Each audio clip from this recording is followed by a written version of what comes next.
Daniel Hayes stood at the window of his small apartment and looked at the city.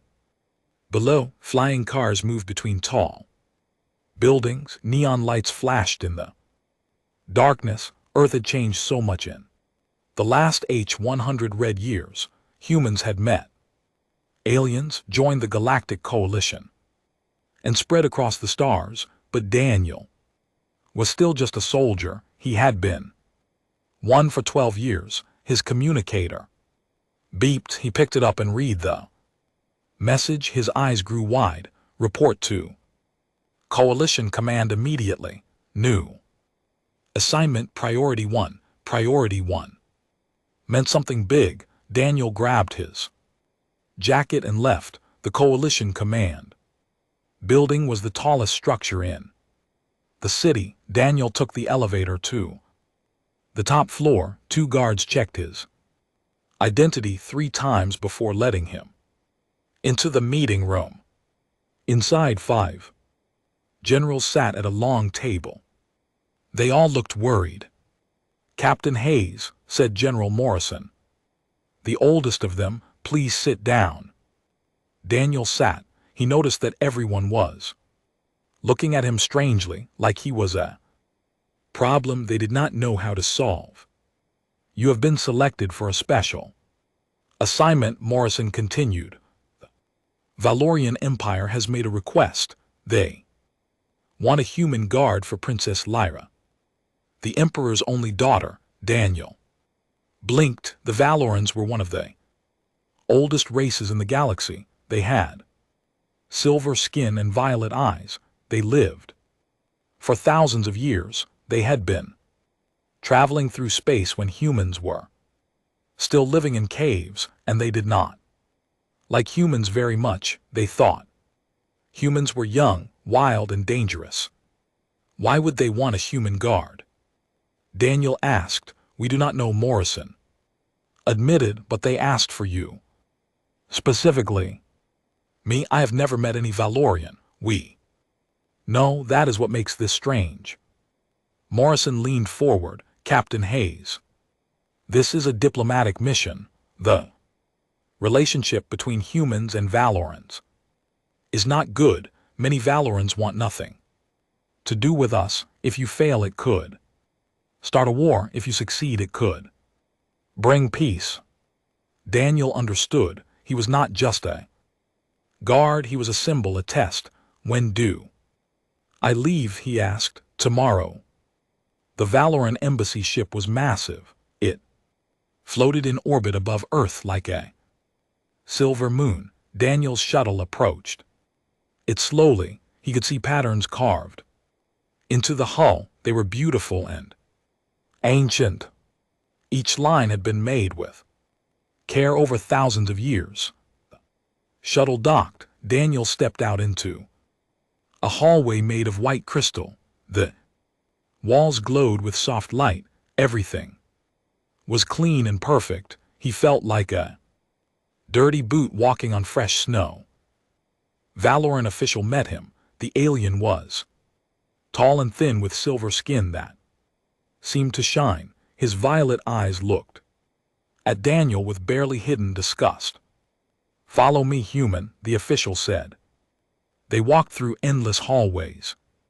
Daniel saw other Valorans along the way. All of them stared at him. Some whispered to each other. None of them smiled. Finally, they reached a large door. The official stopped. "The princess is inside. Do not speak unless spoken to. Do not touch anything. Do not embarrass yourself." Daniel wanted to say something sharp, but he held his tongue. He was here for peace, not pride. The door opened. Daniel stepped inside. He expected a throne room full of guards and servants. Instead, he found a simple garden. Trees with silver leaves grew around a small pond. Strange flowers bloomed in colors he had never seen, and standing alone by the water was Princess Lyra. She was unlike any being Daniel had ever seen. Her silver skin glowed softly in the light. Her violet eyes were deep and bright like stars. Captured in glass, her white hair flowed. Down her back like water, she wore a simple blue dress, not the royal robes he had expected. She was beautiful not in the way human women were beautiful, but in the way a sunset was beautiful, or a storm something powerful and beyond reach. Captain Daniel Hayes, she said. Her voice was soft and musical, like bells. In the wind, Daniel bowed. Your Highness, I am honored to serve. Please stand. I do not like bowing. He stood. She was watching him with those strained eyes, studying him, measuring him. Do you know why you are here, Captain? To protect you, Your Highness. Yes, but do you know why I chose you? Daniel paused. You chose me, she smiled. It was a small smile, barely there, but it changed her whole face, made her seem more real, more alive. My people think I am strange, she said.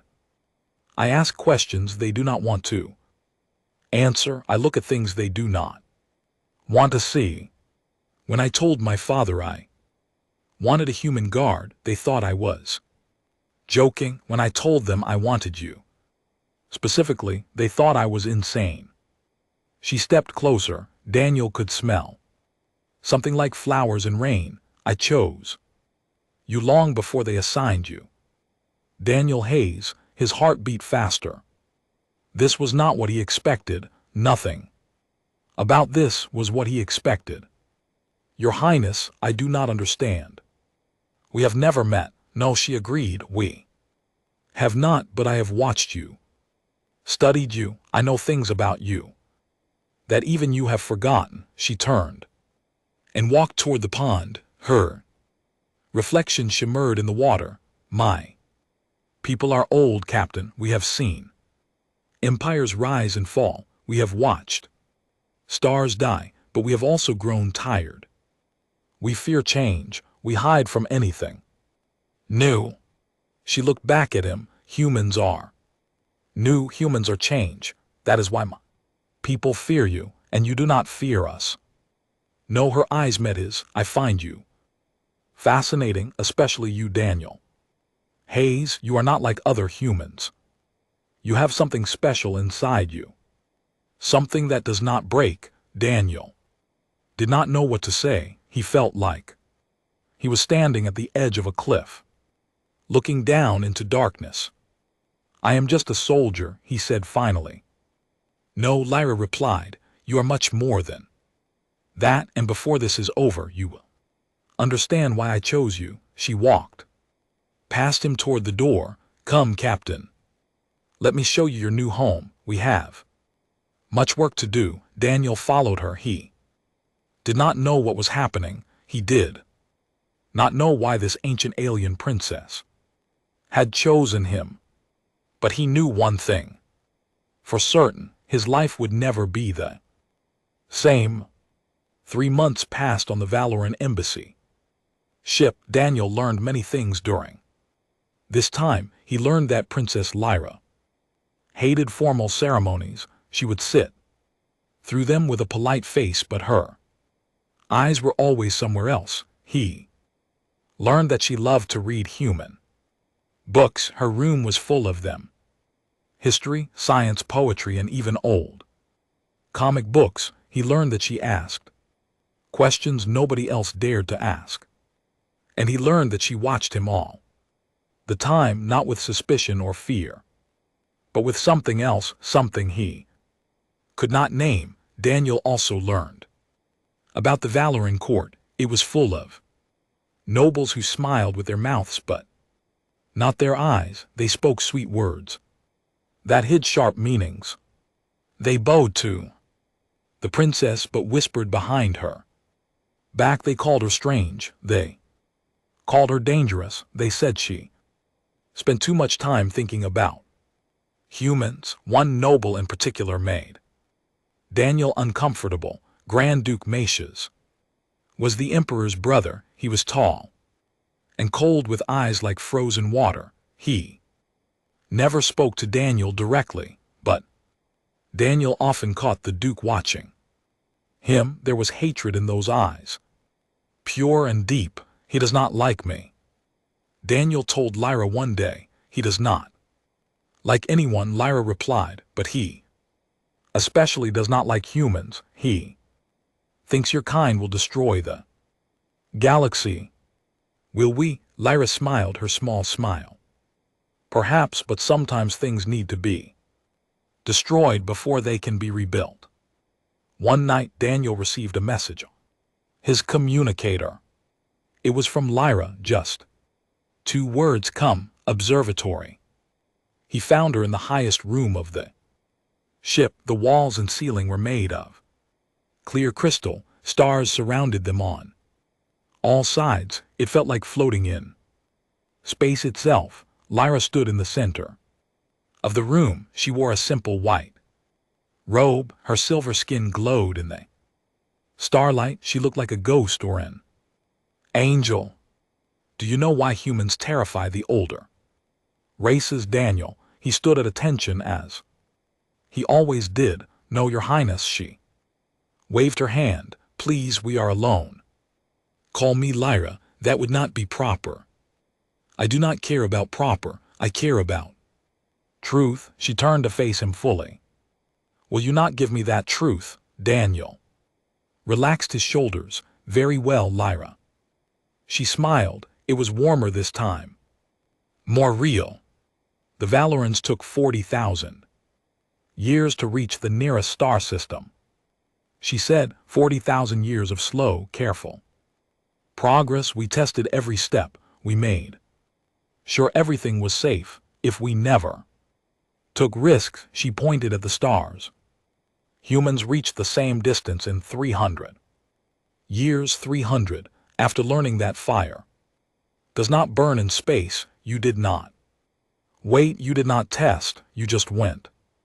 And when your ships exploded, you built new ones. When your people died, others took their place. You never stopped. Daniel nodded slowly. We are impatient. Everyone says so. Impatient. Lyra laughed. It was a beautiful sound, like music. No, you are alive, truly alive. You burn with a fire that we lost long ago. That is why the older races fear you. Not because you have big weapons or many soldiers, but because you do not accept limits. You see a wall and you break through it. You see death and you laugh at it. She walked toward him. Her steps were silent on the crystal floor. 7 years ago, I accessed the Coalition's military files. My father asked me to study humans to find their weaknesses. Instead, I found something else. She stopped in front of him, close enough to touch. I found footage of a battle on a frozen moon called Theta 7. A single human soldier was ordered to hold a mountain pass to give his friends time to escape. 200 enemy soldiers came for him. He was wounded in the first 10 minutes, shot through the leg, cut across the chest. He should have died in the first hour. Daniel's blood went cold. He knew this story. He had lived it. He did not die. Lyra continued. He fought for 18 hours. 18 hours against 200 enemies. When rescue finally came, he was still standing, barely, but standing. 93 enemies lay dead around him. The rest had run away from one wounded human. She reached up and touched his face. Her fingers were cool and soft. That soldier was you, Daniel. I watched that footage 47 times. I could not understand it. Our computers could not explain it. By every calculation, you should have died, but you did not. You refused. Daniel's voice was rough. I was just doing my job. My friends needed time. No, Lyra shook her head. You were being human. That is what I saw. Creature that does not give up, that does not accept defeat, that fights even when fighting is impossible. She dropped her hand but did not step back. I knew then, Daniel, I knew that. If I ever needed someone to stand beside me, it would be you. I told my father I wanted a human guard. He thought I was foolish. I told him I wanted you.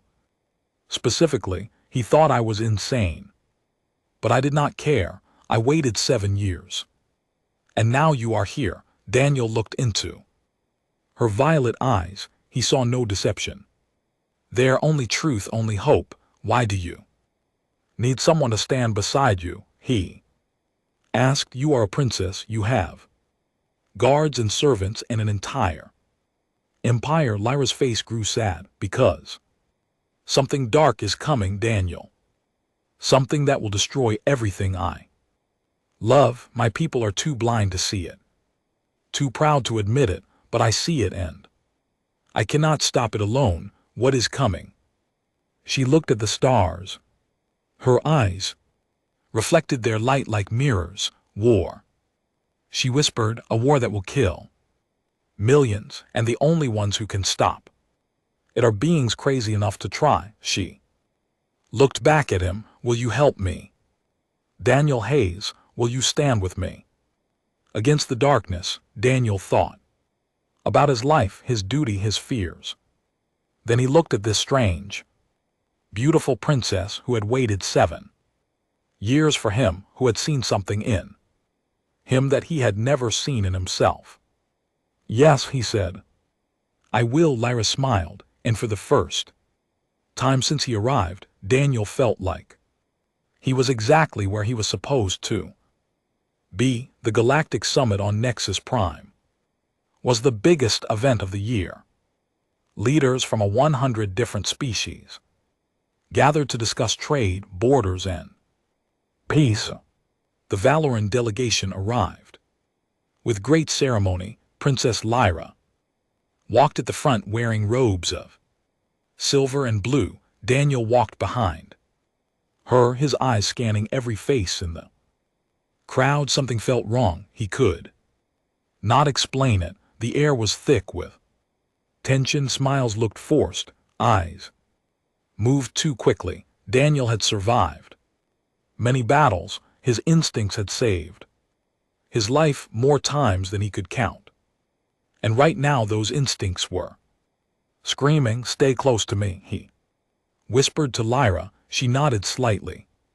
She trusted him. That trust was the most valuable thing he had ever been given. The ceremony began in the Grand Hall, a massive room with walls of gold and floors of polished stone. Thousands of beings sat in rows of seats. On the stage, leaders gave speeches about cooperation and friendship. Daniel stood behind Lyra's chair. He did not listen to the words. He watched the shadows. Then he saw it, a slight movement in the upper balcony, a figure in dark clothes. The way they moved was wrong, too careful, too focused. Daniel looked at their hands. He saw the weapon, a plasma rifle aimed at Lyra. Everything happened in less than 3 seconds. Daniel threw himself forward. He grabbed Lyra and pulled her down. The plasma bolt screamed past them. It hit the chair where she had been sitting. The chair exploded into flames. Chaos erupted.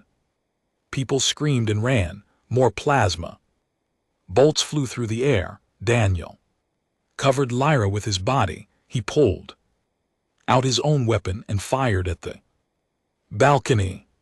One shooter fell, then another. But they kept coming. 4 assassins in total. They were professionals, fast and accurate. Daniel felt fire burn through his back. Plasma bolt, then another. Pain exploded through his body, but he did not fall. He could not fall. Lyra was beneath him. He kept firing. His vision blurred. Blood filled his mouth, but his hands stayed steady. His aim stayed true. 1 assassin down. 2, 3, 4.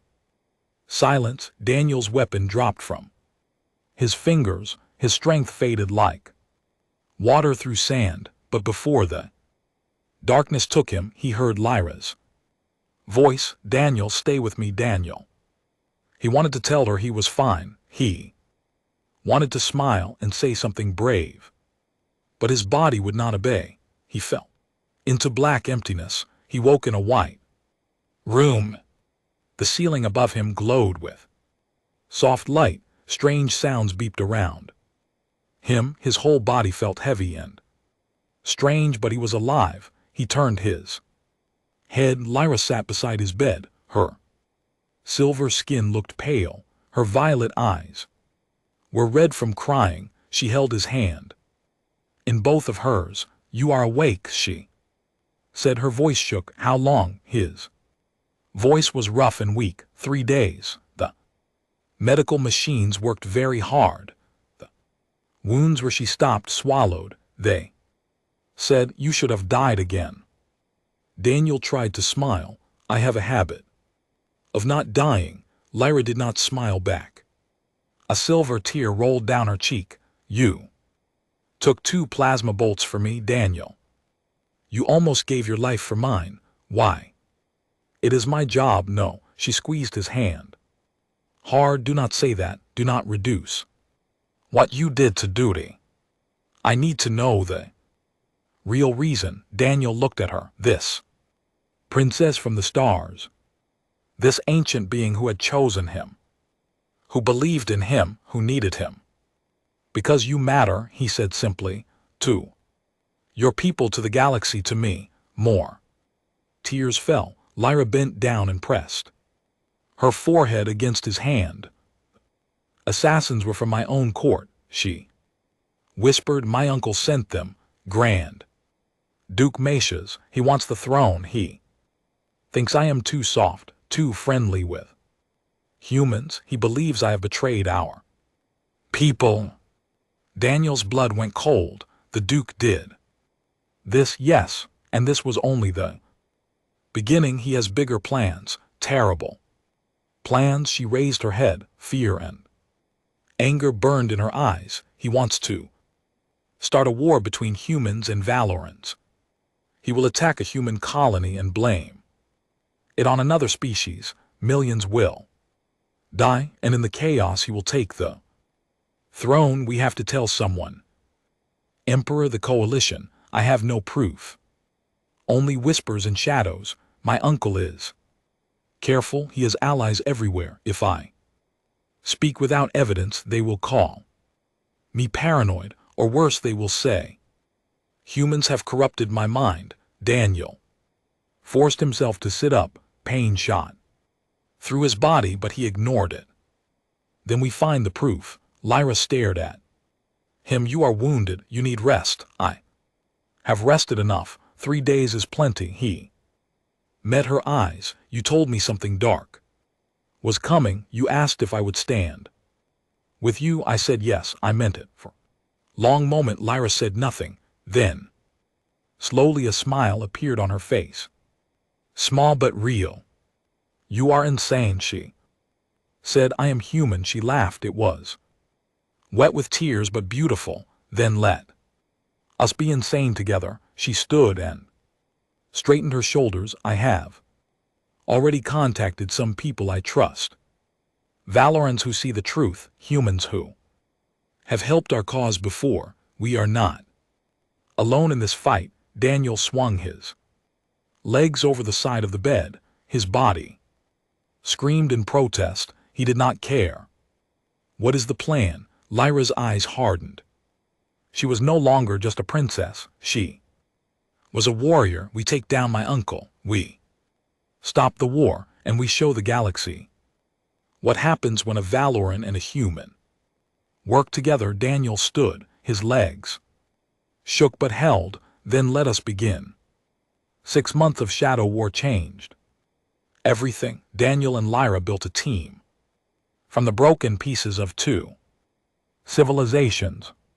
Human veterans who had fought impossible battles and survived. Valoran rebels who were tired of watching their empire rot from within. Together they hunted Grand Duke Macias across the stars. They found evidence of his crimes piece by piece. Secret messages to enemy nations. hidden. Weapons factories, plans for attacks on human colonies, each piece was dangerous to find. They lost good people along the way, but they never stopped. Daniel became something more than a soldier. During those months, he became a leader, a symbol, the human who stood beside the princess, the man who would not die. Stories spread through the galaxy about him. Some were true, some were exaggerated. All of them made Macias afraid, and fear made Macias desperate. The Duke gathered his loyal forces at a place called the Hollow Moons, 3 dead moons orbiting a dying star. He had 3,000 warships, an army of fanatics who believed humans were a disease that needed to be wiped out. He declared himself the true ruler of the Valorian Empire and called for war against humanity. The coalition responded by gathering their own fleet. But politics moved slowly. Arguments and debates filled the halls of power. By the time they were ready to act, it would be too late. Macias would attack the human colonies. Billions would die. So Daniel made a different choice. He took 50 ships, 50, not the newest or the strongest, just 50 ships crewed by humans and Valorants who believed in something greater than fear. They flew toward the Hollow Moons while the rest of the galaxy watched and waited. "This is suicide," said Commander Sarah Wells, Daniel's second in command. She was a tall woman with short gray hair and eyes that had seen too much death. 50 against 3,000. The math does not work. The math never works, Daniel replied. That is not the point. Then what is the point? Daniel looked at the stars ahead. Somewhere out there, Lyra was leading another team to disable Macias's communication network. She was risking everything too. They both were. The point is that sometimes you have to do impossible things, not because you know you will win, but because doing nothing is worse. Sarah stared at him for a long moment. Then she laughed. You humans really are insane. I thought you were human too. I am. That is how I know. The battle began at dawn, or what passed for dawn in space. The sun rose behind the Hollow Moons, painting them in shades of red and gold. Macias's fleet spread out before them like a wall of metal and fire. All ships, Daniel said into the communicator, follow my lead, trust nothing you know about war. Today we write new rules. They charged. Macias's commanders had studied warfare for thousands of years. They knew every strategy, every formation, every trick. They positioned their ships in perfect defensive lines. They calculated firing angles to 3 decimal points. They were certain of victory. They did not understand humans. Daniel's 50 ships did not attack in formation. They scattered like startled birds, each one flying a different path. They dove into the enemy fleet from 100 angles at once. They used asteroids as shields. They hid behind the moons and struck from shadows. They did things that made no tactical sense, and that was exactly the point. The Valoran commanders could not predict what the humans would do next. Every time they adjusted their formation, Daniel's ships were already somewhere else. Every trap they set was avoided. Every ambush was turned around. Daniel flew at the front. His small ship danced through plasma fire like a leaf. In the wind, he had no plan, no strategy. He just moved, reacted, felt the battle like music and danced with it. How is he doing this? One enemy commander screamed over the radio. He is not doing anything. Another replied, he is just moving. Then shoot him. We Cannot hit him. Hours passed. The impossible battle continued. Daniel's forces lost ships. Good people died, but for every ship they lost, they destroyed 20 of the enemy. The Valoran commanders could not understand. Their computers could not calculate. Their ancient wisdom could not help. Humans did not fight like other species. They did not follow rules. They adapted. They improvised. They found ways that should not exist. Finally, Daniel saw his chance. Macius's flagship sat at the center of the fleet, a massive vessel covered in golden symbols. The Duke himself was inside, watching his perfect strategy fall apart. Daniel flew straight at it. No tricks, no dancing. Just a direct line through a storm of fire. Daniel, what are you doing? Sarah's voice crackled in his ear. Ending this.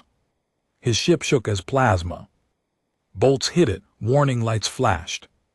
Systems failed one by one, but he kept going. Closer, closer. He fired everything, every missile, every beam, every weapon his damaged ship still had.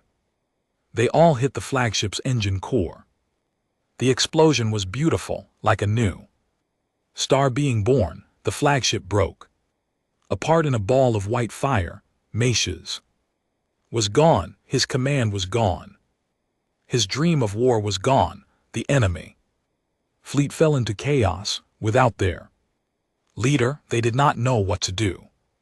Some ran, some surrendered, some fought each other. The battle was over. Daniel's ship drifted in space. All systems were dead. Life support was failing. He floated in darkness, watching the stars through a cracked window. Then a light appeared. Another ship. Lyra's ship. Her voice filled his dying vessel, warm and relieved and angry all at once. Daniel Hayes, you impossible, beautiful, insane human, do not you dare die before I reach you. He smiled and closed his eyes. I would not dream of it. Daniel woke to the sound of water, soft and gentle like a stream flowing over smooth stones. He opened his eyes and saw a ceiling made of crystal. Sunlight poured through it, painting rainbows on the walls. He was in a bed, a real bed with soft sheets and warm blankets. His body ached, but it was a healing ache, the pain of recovery, not death. You are awake. Lyra sat in a chair by the window. She wore a simple white dress. Her silver hair was loose around her shoulders. She looked tired, beautiful but tired, like she had not slept in days. How long this time? Daniel asked. His voice was rough. 2 weeks. Your ship was destroyed. You were floating in space for 3 hours before we found you, the doctor said. Your heart stopped twice, only twice. I must be getting better at this. Lyra did not laugh. She stood and walked to his bed. Her violet eyes were bright with unshed tears. Do not joke about this, Daniel. I thought I lost you. I watched your ship explode. I saw the flames. I thought. She stopped. Her voice broke. Daniel reached out and took her hand. Her skin was cool against his warmth. I am here, he said. I am alive. You almost were not. You flew into an entire fleet alone. You destroyed the flagship with a broken ship. The computers say it was impossible. The military experts say it was insane. What do you say? Lyra looked at him. A single silver tear rolled down her cheek. I say you are the most incredible being I have ever known, and I say that if you ever scare me like that again, I will kill you myself. Daniel smiled. That seems fair. She smiled back, and then she leaned down and kissed him. It was soft and gentle and completely unexpected. Her lips were cool like morning dew. The kiss lasted only a moment, but it changed everything when she pulled back. Her cheeks had turned a pale shade of purple, Valoran blushing. I have wanted to do that for a long time, she whispered. How long? 7 years. Since I first saw you on that frozen moon, fighting against impossible odds. Refusing to fall, Daniel touched her face. She leaned into his palm. I am glad you waited, he said. I am glad you chose me. I will always choose you. Daniel Hayes. 3 months later, Daniel stood in the throne room of the Valoran Empire. It was a vast space, larger than any building on Earth. Columns of white stone rose toward a ceiling lost in golden light. Thousands of Valorans filled the room, their silver faces watching in silence. The Emperor sat on his throne. He was ancient beyond measure. His skin was darker silver, his eyes deeper violet. He had ruled for 10,000 years. He had seen civilizations rise and fall. He had watched humanity crawl out of caves and reach for the stars. Now he watched Daniel with an expression that was hard to read. Captain Daniel Hayes, the Emperor said. His voice echoed through the hall. You have done things that should not be possible. You have saved my daughter's life. You have stopped a war that would have destroyed billions. You have made the Valorian Empire look at itself and question what we have become. Daniel stood at attention. He wore his formal uniform, clean and pressed and covered in medals he did not ask for. I only did what needed to be done, Your Majesty. And that is precisely what makes you remarkable. The Emperor leaned forward. For 10,000 years, we have believed that humans were dangerous, wild, unpredictable. We were right, but we were also wrong. The hall was silent. Every Valoran listened. Humans are dangerous, the Emperor continued, but not because they destroy, because they change things. They see the universe differently. They find paths where we see only walls. They hope when we have forgotten how. He stood from his throne. For the first time in 1,000 years, the Emperor descended the steps and walked to Daniel. You have shown my people something we needed to see. You have shown them that courage is not the absence of fear. It is the choice to act despite fear. You have shown them that the universe is not dying. It is simply waiting for those brave enough to wake it up. The Emperor placed his hand on Daniel's shoulder. I cannot give you a title. I cannot make you a noble. You are human, but I can give you my blessing. You have earned it. Daniel bowed his head. Thank you, Your Majesty. Thank you, Daniel Hayes, for saving my daughter, for saving my empire, for saving us from ourselves. Later, Daniel and Lyra walked through the palace gardens, the same gardens where they had first met. Silver trees swayed in a gentle breeze. Strange flowers bloomed in impossible colors. What happens now? Daniel asked. Lyra took his hand. Her fingers fit perfectly between his. Now we build something new. A bridge between our peoples, a future that neither humans nor Valorans could create alone. That sounds like a lot of work. It will be. She smiled at him. But we will not be alone. Humans and Valorans are already talking, trading ideas, sharing dreams. The galaxy is changing, Daniel, and we are at the center of it. Daniel looked up at the sky. Stars were appearing as night fell. Somewhere out there were human colonies and Valoran stations and 1,000 other worlds, a universe waiting to be explored.